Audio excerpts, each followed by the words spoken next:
All right, guys, welcome back to another video. It's your man Jay. What makes a phone an Ultra? Well, today we're going to be discussing the Samsung Galaxy S25 Ultra versus the Samsung Galaxy Z Fold 7. Now, I'm going to break this down into some categories. So let's go ahead and start with which one I think is the most important. It's probably going to be the hardware itself. Now, when it comes to hardware, I think this is a clear winner to me.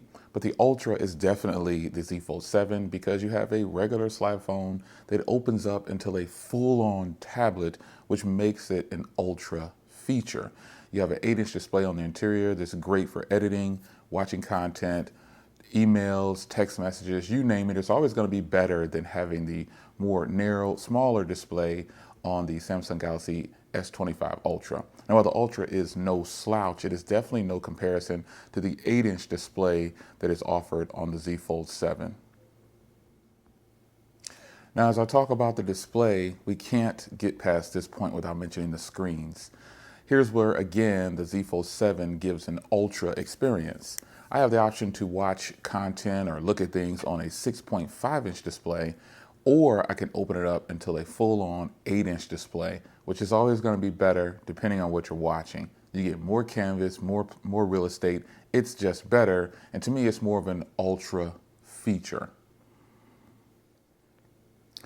Now, software. Software is extremely important, and this is where the S25 Ultra takes the hit. It has the S Pen suite. It has the S Pen built in. So this is something that you just cannot ignore. This is an Ultra feature for sure. Now, Samsung did take away the S Pen suite and S Pen functionality from the Z Fold 7, but you can still use some alternatives, but it's never going to be the same as just having an onboard S Pen suite. The Z Fold 6 had it. The Z Fold 5 had it. For some reason, they took it away from the Z Fold 7, but it is what it is. Got to get ahead now to the S25 Ultra because that is an ultimate Ultra feature, being able to use a stylus or a pen input with software to back it up. Now, you've always heard me say that on the Fold 7, there are alternatives with the S Pen. Well, it's just not the same as the official S Pen suite. So head nod and definitely an Ultra feature to the S25 Ultra. Now, another important feature is, wait for it, cameras. An Ultra phone has to have Ultra cameras, and one thing that people love to point out about the S25 Ultra is the extra telephoto lens. It has that extra camera that can zoom 100 times. Well, how useful really is this, and how much does the average consumer or even some tech enthusiasts actually use a telephoto lens? Well, I've always argued this, that not to defend the Fold 7, but I've always argued that most people definitely would rather have an ultra wide lens because today's world is built on technology and it's all about vlogging and doing what I'm doing right now. And a telephoto lens does nothing for that. However, we do give a head nod to the Ultra for having that high-res telephoto lens, but the Z Fold 7 is no slouch. It does have a 3x zoom, I believe it is, but you can go. All right, guys, here's the Z Fold 7, just holding it in this spot right here, vlogging. If I was going to shoot a vlog, this is what it would look like. All right, guys, here's the S25 Ultra. If I was going to shoot a vlog, standing right here in the same spot, this is what it would look like. So you do have real world coverage there for both phones, the best they could zoom, the farthest they can zoom. Again, I rank that kind of like people don't really zoom a lot, but they do take photos. And that is where these phones, to me, are pretty much equally matched. Samsung's AI processing, the way they process their photos, to me, it looks good on both phones. And so I could wash the cameras and give a slight 0.5 to the 100 times zoom on the Ultra. But I still say for the Z Fold 7, the way the cameras are producing the footage and the way it's getting the job done, that is an Ultra feature. Yeah. All right, now let's talk about it. Battery life. Is it really an Ultra feature to have 600 more milliamps? When you break it down like that, the Fold 7 has a 4,400 milliamp hour battery, which it's had pretty much for a long part of its life. They've never really upgraded the battery on the Fold 7. But what some people don't talk about is the efficiency improvements on the Fold 7 for battery life. My Fold 7 gets phenomenal battery, in fact, matching the screen on time of the S25 Ultra. But the difference is that 600 milliamps, the extra that the S25 Ultra has, contributes to standby time. And that is where the Ultra has a slight edge. It has a little bit more battery, so it gets a little bit more standby time. Some people would argue that, oh, I can get 9, 10 hours of screen on time on my S25 Ultra. Well, I can too, but I could also do that on the Z Fold 7. It just comes down to standby time. How long can the phone sit with no use and generally just last? The Ultra, the S25 Ultra with its name, definitely is got the edge there with that extra 600 milliamps of battery. All right, let's call it. Which one of these is actually the real Ultra, in my humble opinion? I say that it's no surprise for me that the Z Fold 7 is the real Ultra in today's world. This phone has killer hardware, great software, killer cameras, and it's just got the one-up on the S25 Ultra because of those new things that they've done. They've made this phone open up completely into an 8-inch tablet, and it's the same thickness pretty much as the S25 Ultra. Yes, the S25 Ultra has 600 more milliamps on the battery.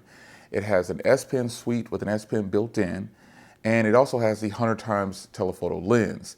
But I think I can make a compelling argument on all of those things. There's an alternative to the S Pen. It may not be like an official thing from Samsung, but it is an alternative, and it's an option that you have. Yes, it definitely is. The cameras. I can make a compelling argument on that. How often are you really zooming in to get these phenomenal photos? Think about the person. Think about the people. I did a poll, like most of you have done. Hardly anyone takes out the S Pen. No one takes out the S Pen. So I would say the majority of the people that give the head nod to the Ultra just because it has more cameras don't really use it. Because the telephoto lens compared to the ultra wide lens, to me, it's a clear-cut win. The ultra wide will always win for a number of reasons. You'll always want to get more in view than you'll want to get close to a subject in day-to-day task, at least in my opinion. And the people that I speak to and all these polls that I've done, people don't use the S Pen and they don't use the telephoto lens as much as they just use a regular camera shot on taking these photos and doing photos and getting photos with family. Ultra wide is always going to be more useful. Some people have argued me down to the ground saying, no, no, no, having the telephoto lens is the better option. Well, I get it respectfully. I understand that's what you prefer, but I think the masses probably want an ultra wide lens over a telephoto lens. So S Pen, ultra wide lens, and the extra 600 milliamp hours on the battery. Yes, the Ultra does have it. Let's not take away from it. Should Samsung have given more battery to this phone? I don't know. But I've already proven to you guys in other videos that this battery is actually just as good, if not better, than the previous generation versions of the 6, so of the Fold. So I think in general, who's the real Ultra here? Well, another thing, this is a tough one, but I think it's not really tough, but another thing that makes the Ultra an Ultra is the price. It's roughly $500 more than the S25 Ultra. But by today's standards, everyone finances their phone. Not everyone, but the majority of the people buying these devices are financing them. They're not paying outright for them, or they're doing trade-ins and getting a big dip in the price. And that is why that was not a question for me, because it's always a level playing field. The Z Fold 7 may cost more, but there's big discounts on it, just like is big discounts on the S25 Ultra. So either way, some people have gotten the Z Fold 7 for $600, $800. They've gotten some great trade-in deals. And then other people have gotten the Ultra for $500 to $600. So it just depends on your carrier, how you bought it. But nonetheless, I didn't really factor in price because we already know the Z Fold 7 costs more. But that is the thing about an Ultra device. It's an Ultra device with a premium price. So there you have it, folks. I personally think the Z Fold 7 is actually the Ultra phone. Now, I could point out a ton of other things on this that make it an Ultra, but you let me know in the comments why you feel the Z Fold 7 is actually the Ultra of the two. I'll see you in the next video. Take care.